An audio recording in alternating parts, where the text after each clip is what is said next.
Frères et sœurs bien-aimés, dans notre monde connecté, il suffit d'un clic pour détruire une réputation.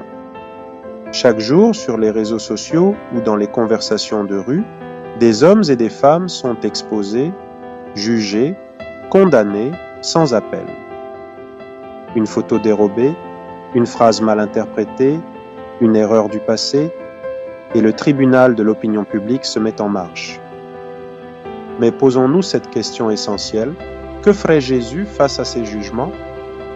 Que ferait-il aujourd'hui devant cette femme adultère, cette figure de l'Évangile que l'on traîne au centre pour la lapider?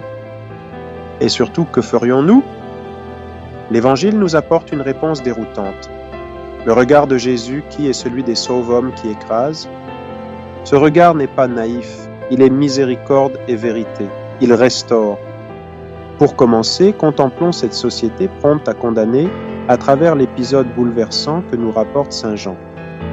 Imaginez la scène, une femme, peut-être encore à moitié vêtue, traînée par des hommes religieux, mise au milieu de la foule, pas dans un bureau, pas dans un tribunal discret, mais devant tout le monde. Ils veulent faire un exemple. Et l'homme avec qui elle a commis l'adultère, introuvable, comme souvent dans nos jugements, on choisit un coupable plus vulnérable.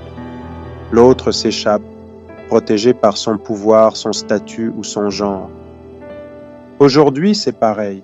Une adolescente enceinte, jugée, un prêtre en difficulté, moqué, un jeune sorti de prison, rejeté, une femme seule avec ses enfants, pointée du doigt, une star ou un politique fautif, cloué au pilori médiatique. Ce ne sont plus des pierres, mais des clics, des hashtags, des vidéos partagées à la chaîne. Or, ce lynchage, qu'il soit physique ou numérique, ne sauve personne. Il ne transforme rien.